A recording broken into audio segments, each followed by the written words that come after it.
So a colleague of mine, Patrick Flynn, created this analogy, and then I've kind of expanded upon it.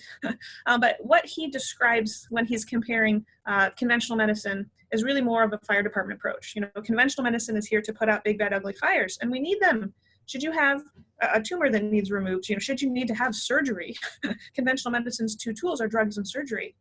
And that's what they offered me. And I didn't quite want to go the drug route. And I'll get to that. What we describe, I guess, our approach as being is more of a functional medicine approach. So we want to be not the fire department. We want to be the carpenter or the contractor. We want to try to help the patient repair and rebuild the body.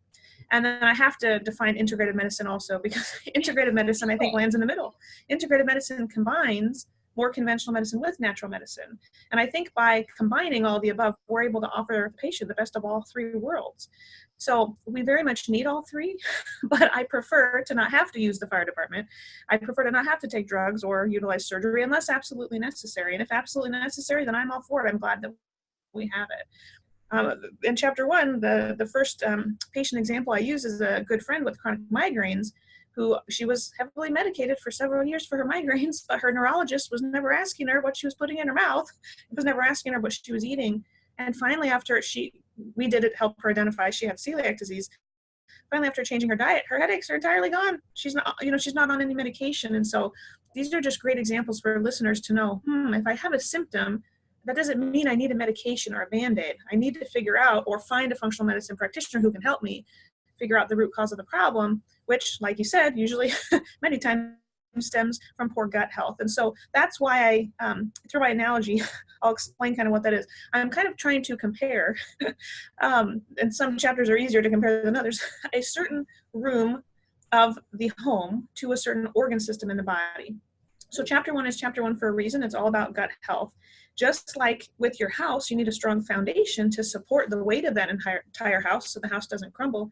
You need a strong gastrointestinal foundation, really, for the health of your entire body. And so that's the analogy, the foundation of the home to the gastrointestinal system in the body in chapter 1.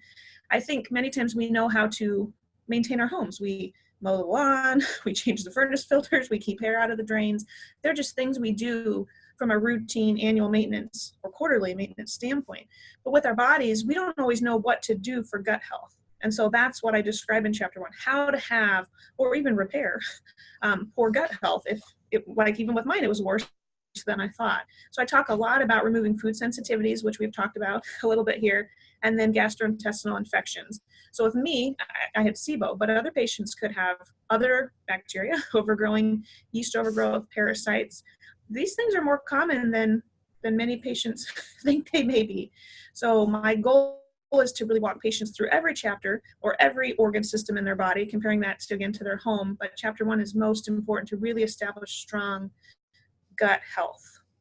So what are some of those first, like what do you find? We've got gluten and dairy, in my opinion, tend to be like the top sensitivities, plus like added chemicals and all that, which all kind of need to go in a little big trash bag and just throw them out the door, right? We shouldn't ever be eating any of that stuff.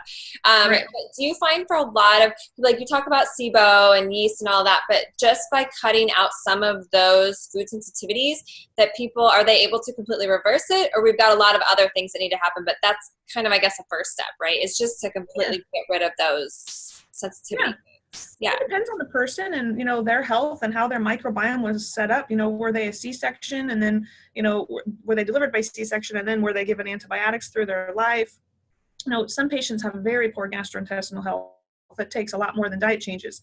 Some patients, all they need really are diet changes, because by cutting out gluten and dairy, if we think about it, they are automatically reducing yeast. Cheese is moldy, right? So, getting those grains, sugar and grains feed yeast, getting those out of the diet will automatically help. And maybe that will swing odds in their favor enough that that's all they need to do, to reduce inflammation. But if diet changes aren't enough, that's where we look deeper. We look for gut infections. Can you talk about anti-aging? Because I think that that's a word that people think about when they're a little bit older. They don't think about it like, again, late teenage, 20s, 30s. I think we start to think about it a little bit, but it's like you just mentioned, there's so much that we could be doing and being aware of when we're younger.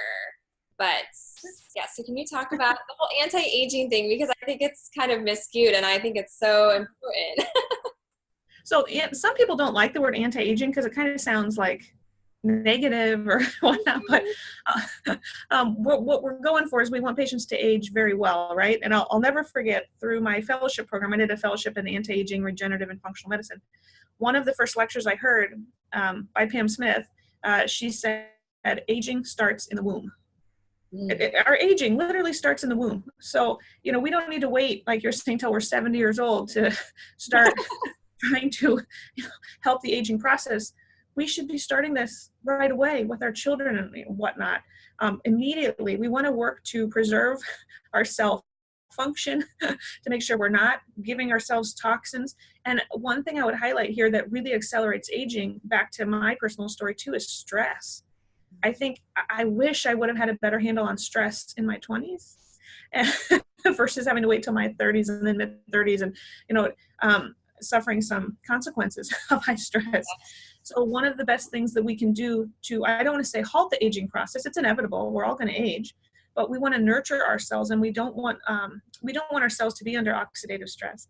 So one of the best things we can do is just from a lifestyle standpoint, breathe. Deep breathing is free. That's something that we all should be doing every single day.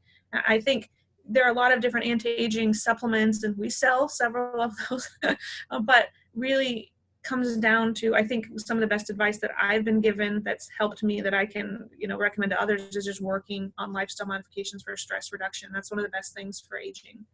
I love that. Stress comes up all the time. I feel like I talk about it in like any topic we talk about. Stress comes up as like, here's some things you can do to help decrease stress, or stress is a culprit to like so much. And it is really, we get in this like hustle bustle, go, go, go, world. And it actually working on not can really benefit us in so many ways, right? And it's hard. We all have so many things we want to accomplish.